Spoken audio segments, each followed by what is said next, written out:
are you? Still celebrating our Black History Month, a celebration. Indeed, the history of Black business. Thank you for sharing your time with me. Doing this a little different this week.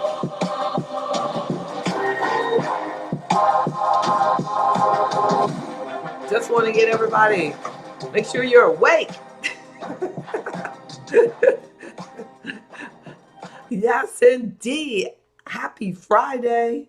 What a great opportunity to acknowledge and honor Black History Month.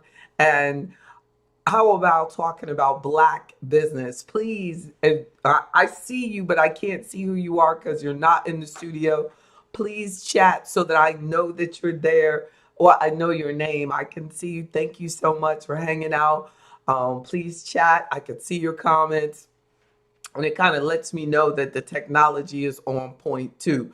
But it'll fall right here next to me as we, go through our history of Black business. Like, not like in like detail of like, 18 this and 1900 that and things, but I want us to just really think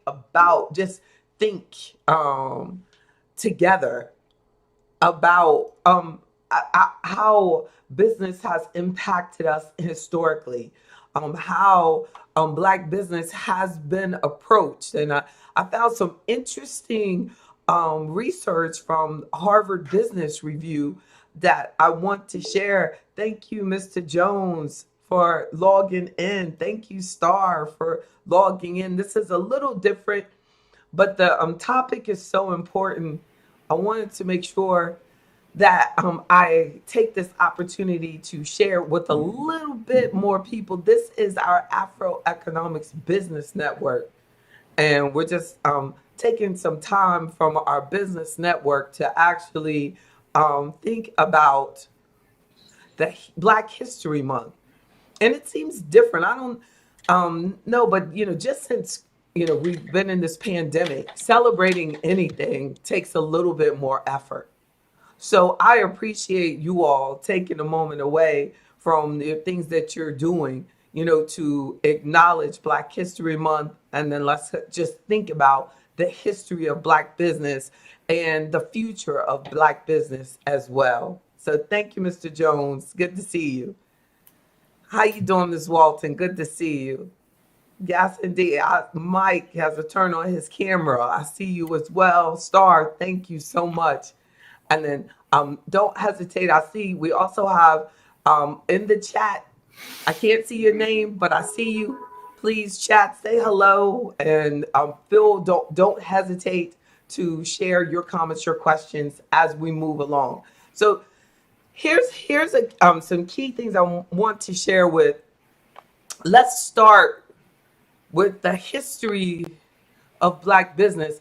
I think I do a disservice if I'm only going to talk about the United States.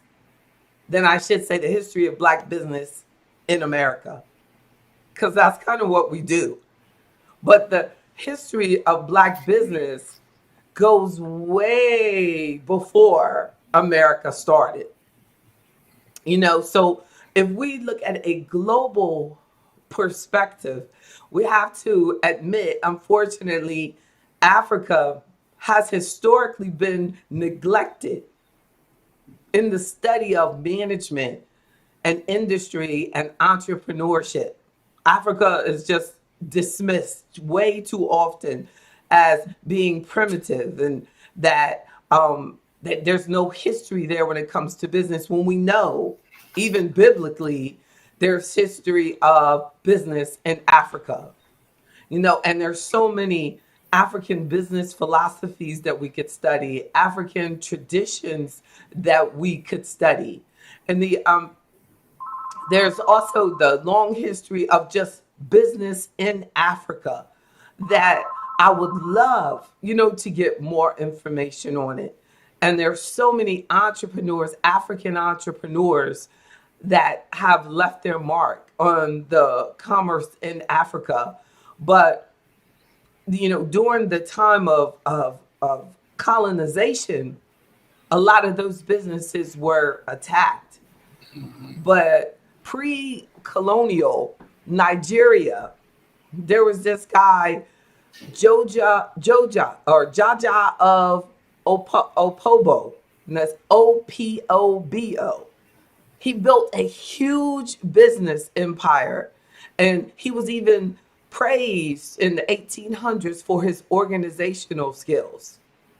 But after 1884, there was something called the Berlin Conference that broke down Africa into various European nations. Isn't that interesting?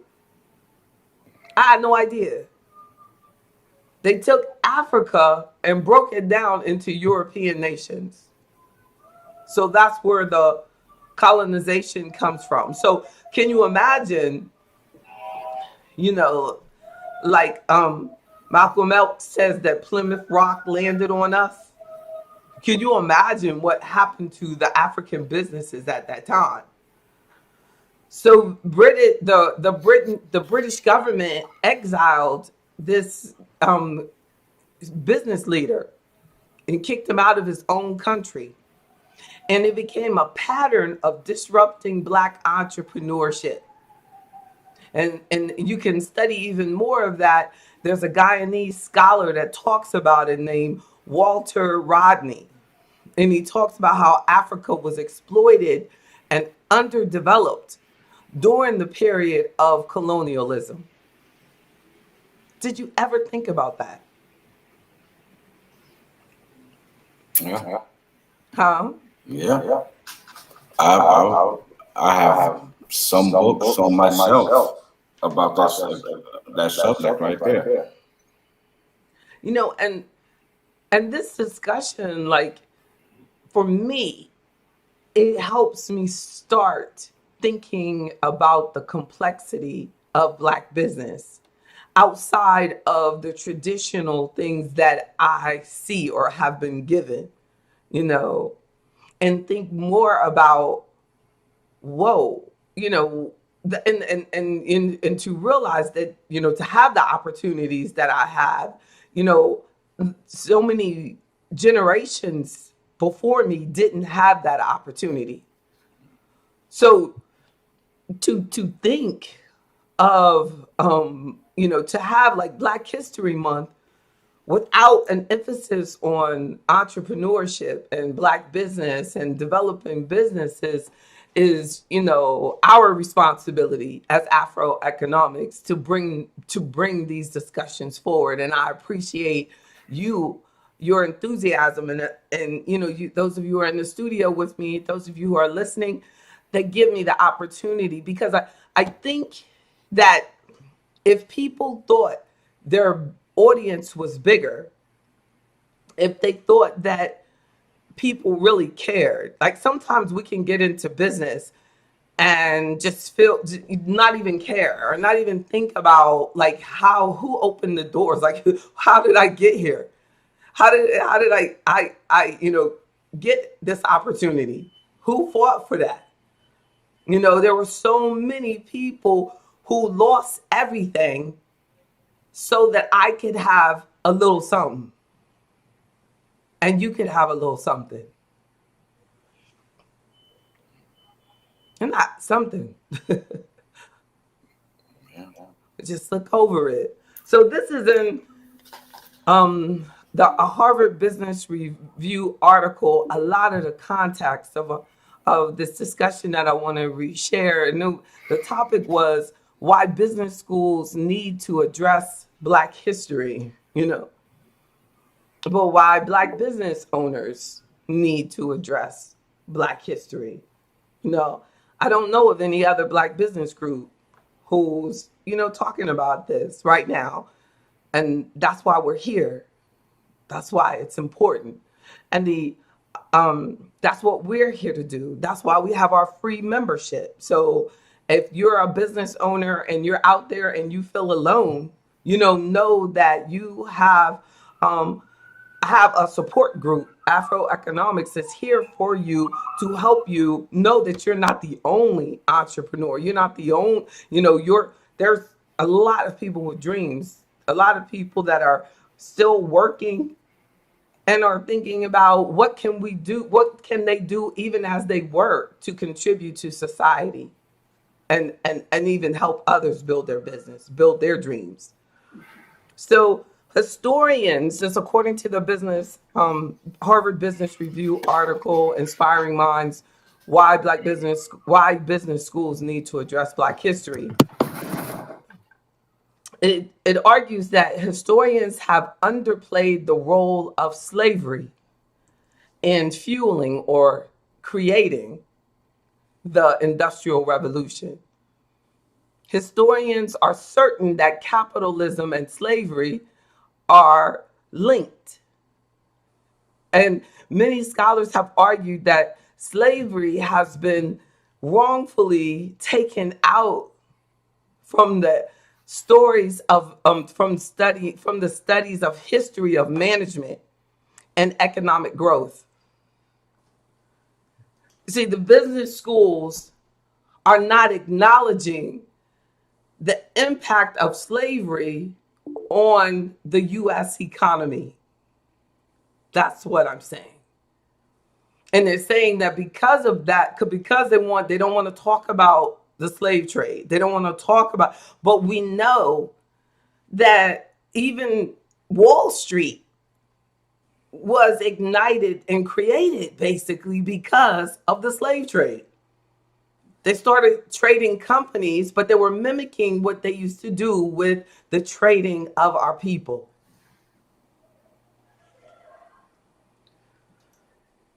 So so it says that it's been basically taking out of the histories of management and economic growth.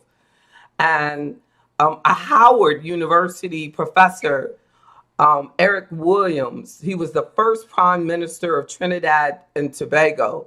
He argued that slavery played a central role in the economic development of Europe, and that this unjust system was abolished only when it was no longer financially feasible, not primarily for humanitarian reasons.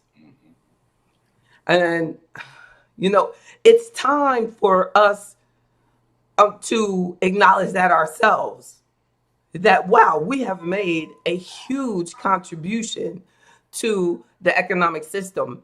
And I remember one of the newspapers in Virginia asked me for an interview when it was first said that Harriet Tubman was going to be put on a $20 bill.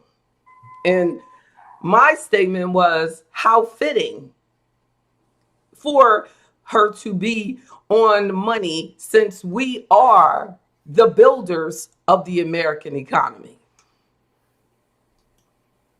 What a different way of looking at it, right? People say, oh, Harriet wouldn't want to be on the $20. You know what I'm saying? The only reason we have $20 is because of Harriet. That's the way we need to look at it. The slave trade built this country. There shouldn't even be a worry about reparations if things went to those who did it. If assets and resources were directed to the source of the asset, it would come directly back to my ancestors and float its way down to me. But if you extract that, as the Harvard Business Review article explains, if you take that out of history, and you don't see that in our economic studies, then of course you don't understand that there's a need for reparations or to repay this community that built the country. You don't see that because it's been taken out. So if you don't see it, if you take it out of our economic research, what was it? If you don't see it, You don't have to address it, even though we have all of these smart young people who they're not overlooking it. It's just not being brought to their attention. Mm. Oh yes, they did publish my statement. The question was, did the newspaper publish my statement? Yes, they did. I need to find it, but yes, indeed, they did. Yes, and the so let's look at research has gone into the roots of modern management in slavery and it is now called planter hyphen capitalists. Planter capitalists, and we have to look deeper at this. They utilize modern accounting practices and an early form of scientific management theory in the plantation economy. So by us as business owners or encouraging business schools to address this topic deeper and help people understand that the relationship to capitalism, the relationship to race, and the relationship to slavery, and how they're all connected. We need to have that in our modern cultural conversations about the history of the United States economy and the history of Black business. So there was a time, according to Juliet Walker, there was a time between the 1900s and 1930s called the golden age of Black business. That's what she coined it. That's what she called it. The golden age of Black business. In the definitely, wait a second. This Carl Nelson, you are live. I'm doing a history of Black business. But you want me on Monday? Wonderful. Thank you for the opportunity. I look forward to it. See you then. Thank you. All righty.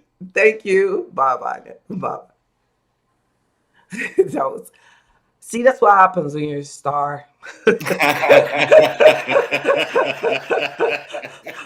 Look, somebody's a star. He's the star because I was picking up that phone. Yes.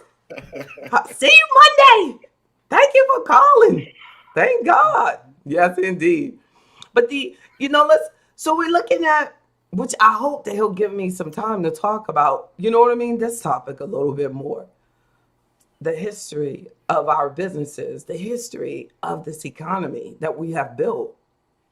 So the 1900 to 1930, and it's been coined as the golden age of Black business.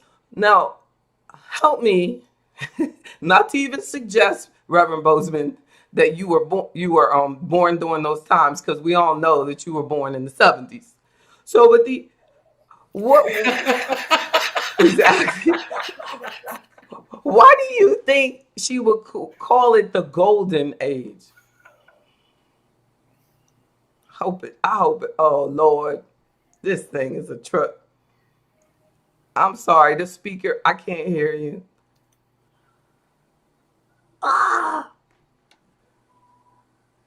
Y'all really missed out. All right. I don't know. Yes, that's it. When let me turn this off. That's when the Black businesses were making their greatest strides. That was the time of Black Wall Street. There was nothing holding us back because they basically didn't believe we could do it. Therefore, there were no restrictions on it. And then when they saw that we were actually succeeding and becoming prosperous, that's when the backlash started to put us down, to destroy the businesses. You know, you had Rosewood, you had Tulsa, Oklahoma, 1918, 1919. There were riots all over the country, but they weren't started by us. Wow. It was an attempt to suppress us again because we were getting too uppity. I don't know how we did it. So when so we were living life like it was golden, basically. Look, it was like Yeah, right. we great. This is good. Yeah, I can imagine. You're right. Like to live with a state of mind of no limitation. That's the way I felt like basically when I left corporate America. Like because when I was doing this job, the same thing, but you're in a corporate environment, like you have to do it their way. Right. So I can't imagine like, the confidence that it took that they said they were just a slave. You were just a slave. You're like, now it's like, well, that same person that you used to do their horseshoe for free, now they have to pay you to do your horseshoe. Mm. Yeah. You know that Eddie Murphy movie called Life. It's like called Life, I think. And he jokes on kind of that time where it was like if whatever you did, the black man was going to go to jail for the rest of his life. It didn't really matter like what he did because that's the only way that they could get the free labor again. So they just had to go, in anything, and then just kept, being new things. So that's what happened, like you said. Then all of a sudden, the Jim Crow rules came around, and then, whoa, businesses had the hardest time. So in this book, by the Miss Walker, she explains that no, Juliet Walker. She actually has a book. And she describes more about that, the rich history of African American enterprise. And that's where the phrase that Reverend Bozeman was just explaining, the golden age of black business, came about, or an extension of her book.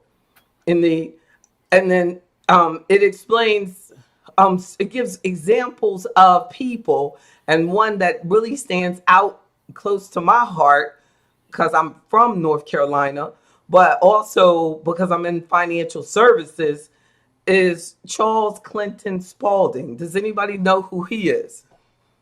No. And he's called the father of African American management. Isn't that something? But he's the one that created North Carolina Mutual life insurance. I bet you heard of that. Yeah.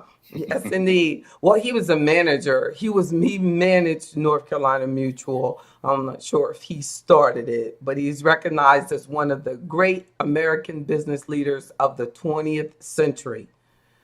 And he ran North Carolina Mutual and Durham's, and what they call Durham Black Wall Street. And he played a critical role in the history of management. Isn't that something? And in 2020, he was the first black person inducted into the Thinkers 50 Hall of Fame. I hope they know you, Reverend Bozeman. They need to get you in there. Right. Thinkers 50. Have you ever heard of that before? I've never heard of it. No. Yeah. So he is still being acknowledged. I think that's beautiful. And it refers to that in the face of hostility, racism, and other adversity, Mr. Spalding just kept moving forward. What about W.E.B. Du Bois? Well, he wasn't a business. But what about like his argument for cooperative economics? That he wanted us to like work together. Oh, yeah. Had you heard that before? Yeah, like that is something that we need to acknowledge as part of our business history too.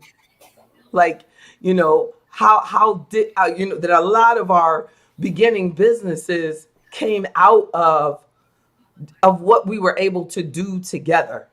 Right. You know, would you think of Fannie Lou Hamer as an entrepreneur? Oh, You know, but well, she the was a Harvard community Review, organizer. yeah, that's right. That's what they have her as a black cooperative movement um entrepreneur. What which was today might be called like social entrepreneurs, right? Like but there's potential there for us in moving and working together like we're doing in Afroeconomics, when I and pooling. But we still pool our resources, but we focus on pooling our intellectual resources, You know, our experiences. when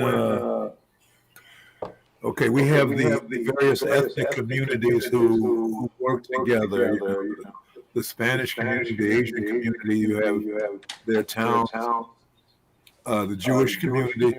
But when we start doing it, all of a sudden it's labeled as communism and something Yeah. that is counterproductive to the American way. They mentioned that in the article about that, especially historically, the way things were referred to for our business leaders, as troublemakers. And, that is really sad, because there's no other group that has to worry about those types of concerns. That is really, sad. I don't Yeah, know if it's like a compliment in a way, or what, because if you look at it historically, we're not a problem. We've made great contributions, and we've been in this country since the beginning. So everything that it is because of us as well. We yeah, did but this. We they're did it afraid of together. us.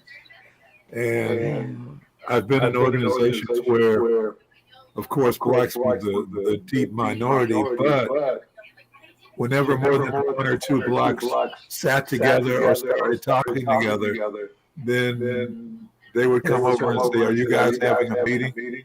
It's so true. But they never feel that way about any other group. No, they I don't. don't. And what makes it is even more frightening is that when we start avoiding one another because you're afraid of what others will think, so we don't get to love on one another. Like the Right. like I speak to everyone, but way too often the people that will not speak to me look just like me, and I'll have to like go crazy, like, yo, like, you know what I mean? Make sure I get into their eye view. Hi, I don't understand that. Like, we can be friends and both be black in the same room. Like, we don't even have to be friends. Let's just be friendly. Hi, black person. And I'm not just speaking to you because you're black. I'm speaking because I speak to people. I love people. Hi. What is wrong? That we have to, and I didn't really notice that until I got into a predominantly white environment. Black people aren't like, you know what I mean? Of course, when there's only us, we don't have that problem. But when we get into a predominantly white environment, it becomes like, and if we're doing that in business, then you're really hurting one another, because the black person is not getting a fair opportunity to get to know you or network with you. So we're at a double disadvantage, because if there's any type of dislike or discrimination, with the majority community, you don't know. And then if you have people who you have done everything you can to help, and they don't want to speak to you either, or you're in business as a black person, and we know that the golden age, if you look deeper into it, a lot of the black business success was because there was no other option. That only person that would help, or only person that would serve a black person was a black restaurant. If you wanted a hot dog and you didn't want to cook it, and you're going to have to go to that black restaurant. So it's almost like our golden age came from because we didn't have an option to go. That's sad. That's sad. Yes, it is. But we need There was to also, acknowledge, well, it's interesting that when integration came about, the white corporations immediately jumped in to try and usurp our business. And there was always this impression from on our side that since we couldn't go to white business, that they must be better. Yeah. So when someone was willing, when a white business was willing to allow you to come in, you felt a sense of achievement. Yeah. Wow. So it's all it's deeper than the obvious because it's about the psychological programming and the generational challenges of being the only people who have been enslaved in this country. We're the descendants of the only people that have gone through that experience. Thank God. Thank God. I wish that on no one. But how do we, shake it and move forward? I think it's about acknowledging it and having discussions like this, and recommitting over and over to excellence. I was looking at this article. Then I really appreciate you all today. But before you go, I want to share something, an article with you. This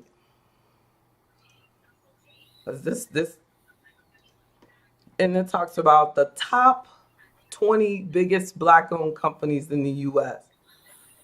And then we'll go down, and it starts with 20, and then it goes back to 10. And the Salamander Hotels and Resorts, Sheila Johnson, co-founder of Black Enterprise Television. Y'all heard of her before? Yep. Salamander Hotels and Resorts. Anybody been there? That would be Ms. Walton. That looks like her. Look at you, Ms. Walton. Devon Industrial Group. But look at this. Her business is worth $220 million. For some reason, number one is the one that was like amazing to me. And I was like, oh, that's so good. The 18 Georgetown Metal Processing. I don't think any of them were financial services. Bird Electric. Some food. Baldwin Richardson Food. Let me know if you've heard of any of these companies. I hadn't heard of any of them except for Salamander and one of these food service companies. Adam Communication and Engineering Technology. Millennium Steel of Texas, 14. Global Automotive Alliance, 275 million, 1,600 plus employees. Millennium Steel Service, Fair Oaks Farms, a food service company that produces fresh, ready to cook, and fully cooked beef, pork, and poultry products.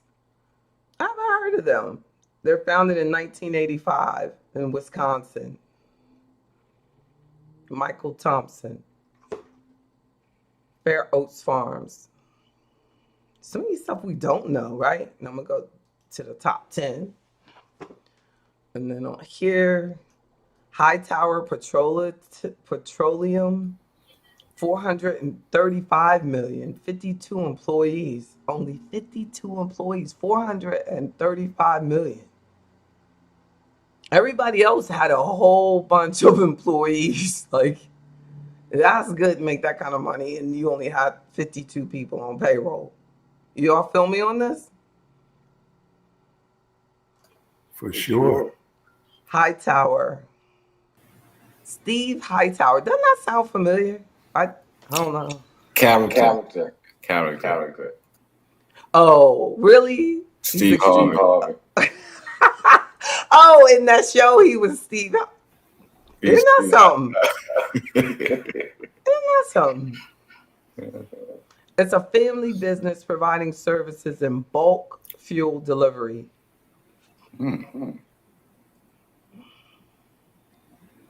The where's the next one? Oh, I gotta go. Now this one switches the method. Urban One comes in at number 9. We know that they have over 1,000 employees, 440 million. They make less than that other guy, but they're higher up the ladder. I wonder why. And the That's a Anderson communications company, right? Urban One, yeah, based out of Silver Spring. They have all the radio stations and Yeah. TV One. Is that Kathy Hughes? Her son, this is her son, running it now. And the Anderson Du Bois, number 8, 500. But they got 703 million in revenues. Launched in 91. What does it say? They don't say they launched it. Oh, 1980. 91. Thompson Hospitality. I know Vita. I know you've heard of them. Nita. Right? Yeah, he's got hotels, right? Thompson, but they have like huge contracts with HBCUs. That's why I was asking Vanita, because she, her business focuses on HBCUs. But yeah, that's like where did I go? Did I get it back? Yeah, how did I get it? How did I get on the wrong page? I'm gonna go back and get to the 10 again. And then I'm back to the 10. And I'm gonna push through. Can y'all see me changing? I see the screen, but I don't see anything. You don't see it changing? I was wondering if I have you open at another one. Okay. That's probably what I did. I don't know. Do you see me moving now? Yes. Okay. You know how you open something at 2 different windows? So I was in the other one. And let me get back. So I'm going to go to the top 10. And we were in there. And let's go over. All that for you, Vanita. You wouldn't even answer. See how I love you? The 8. So 8 was Anderson Du Bois Distribution Company providing logistics services to McDonald's and Chipotle. I wonder what that means. Oh. Transportation of groceries, Happy Meal toys. Look, thank you to answer my question, right? Paper products, dairy products, frozen meat and fish. They get it done. Look at this picture. It says they do everything. They fly it there. They use boats. They use trucks. I love it. That's a great picture. Thompson Hospitality, that's where I was saying they do food and facilities management. They have the largest minority-owned food service facilities, and the Bridgman Food. Haven't heard of them. Formerly known as Manna. Founded in 88 in Kentucky. What does it say about Wendy's? They operate 139 Wendy's restaurants, Whoa. 27 Golden Corrals. They're doing it. right? Modular assembly innovations. I thought that was different. Largest black-owned business, one of U.S.'s largest black-owned business, parent corporation of a group of certified. Now, this is like what? This is that cooperative economics. It's parent corporation of a group of certified minority-owned minority-owned companies, part of the machinery manufacturing industry. So they might have come all together, right? So that they could get contracts,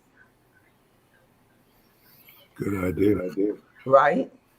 Tier 1 suppliers of automotive parts to customers in both the US and abroad. Coca-Cola Beverages of Florida.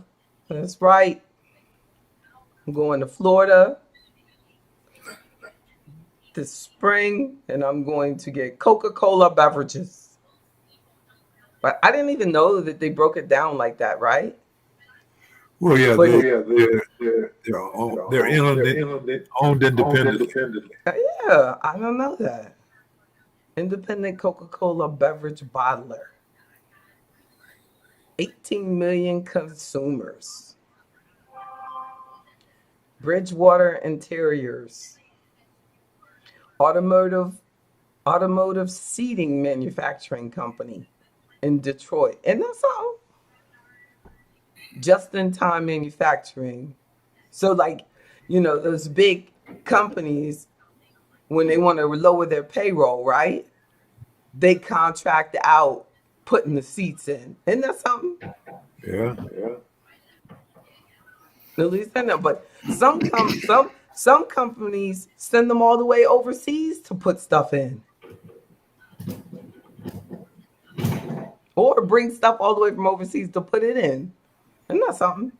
So good for them. 2,400 employees. They're almost at $2 billion. 1.9 billion. In the Act One group, almost at 3 billion. Say something. 2,000 employees. I've heard of this one though. I've heard of this one. She's from North Carolina. Yeah. Act One is the largest debt-free, woman-owned, minority-owned workforce management company in the United States. She's from like Tarboro, North Carolina, or something like that. It's a small town. Go on, Janice. And the number one, that's not the guy. I don't know where they got this picture from, but that's not he. This guy, he's in his 70s. David that started this. But 5,000 employees. Look at that. $11 billion. What's the name of it? Worldwide technology. 20 biggest. It says top in the list. The founded in 1990, provides supply chain technology to 45% of Fortune 500 companies. Whoa! Information technology and software solutions. One of the world's most recognized brands are WWT's customers, namely Boeing, Cisco. These are their customers. I was like hoping that it was gonna like tell me one of the products, and it was gonna be like Windows or something. But I don't know. But that's phenomenal. Like he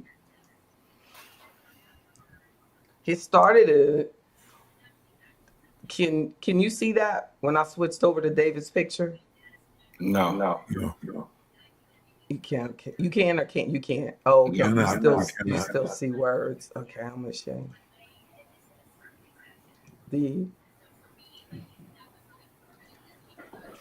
This is David. He's a friend of mine. I'm just joking. But the American businessman, chairman and founder of Worldwide Technology, one of the largest African American business in America. He's one of 13 black billionaires worldwide. What's his name again? David Stewart. Yes. Okay. You heard of him? Yeah. In his talks to tell people to keep on past failure, he said he once saw his car being repossessed from his office window. Come on, David. Woo! At least I didn't get to, you know what I'm saying? That one, but I have at least gotten rid of it. Look, you know what I'm saying? You do what you got to do. You do what you got to do. Like, this luxury car is holding me back. Keep the dream alive. And it's just there was one I loved what it said. Oh, I love this one. Employed, it said, how did he get rich? David employed a business funding model called bootstrapping. I was like, I know that's right. This practically means starting a business with little personal capital, no investors. Oh, it just brought me joy to see it. No inheritance. He's my cousin. Just good old starting from scratch in 1990. Come on. We doing this thing, David. I'm inspired. So my shout out for Black History Month goes to David Stewart. Yes. Bootstrapping King. That's a beautiful thing, isn't that? A beautiful thing. Well, I appreciate you all sharing your Friday afternoon with me. You know, I ain't got nothing else to tell you. That I love you, that we got to keep on going. And like Mr. Stewart said, and Reverend Bozeman backed him up. Keep on keeping on. Y'all have a wonderful weekend. I'll see y'all Sunday. Everybody be safe and blessed. Thank you. God bless y'all. It's a pleasure. Bye-bye now. Bye now. Bye-bye. Don't forget Monday on the Carl Nelson Show. You heard it first here. 4 o'clock. Gotcha. Bye-bye. Bye-bye.